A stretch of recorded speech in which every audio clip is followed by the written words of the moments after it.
This woman should not exist.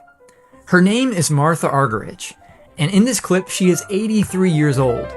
She's now 84 and continues performing regularly and is still considered one of the greatest pianists alive today.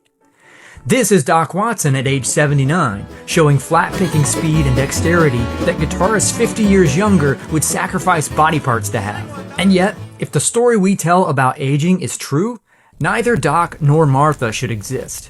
Because according to the dominant belief, once we move beyond our youth, our brain deteriorates, our cognitive function declines, and there's nothing you can do about it. And the thing is, that is what happens to most people. So the question becomes, why does it happen to most people, but not Martha or Doc? And you might think, oh, it's just genetics, but the research tells a totally different story. In a 1996 study by Anders Ericsson and his colleagues, they took 4 groups of pianists: older professionals and amateur pianists, and younger professional and amateur pianists. They brought them into a lab and tested a variety of abilities like raw motor speed, coordination, and bimanual tasks that involve complex motor control. So what did they find? The older experts performed virtually identically to young experts in their 20s on these tasks. Decades of aging, but no decline. But the most extraordinary part is that on these same tasks, the older experts actually outperformed the young amateurs. So these 60-year-olds were faster and more precise than people 40 years younger.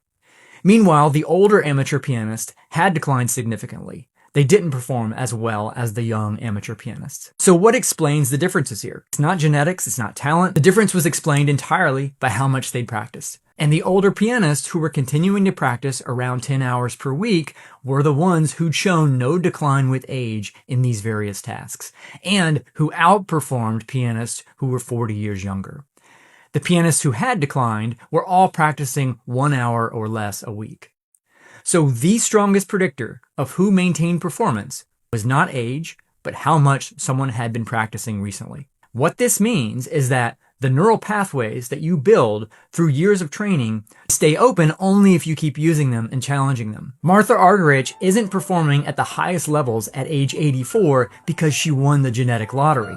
She's still performing at the highest level because she's never stopped performing and practicing regularly.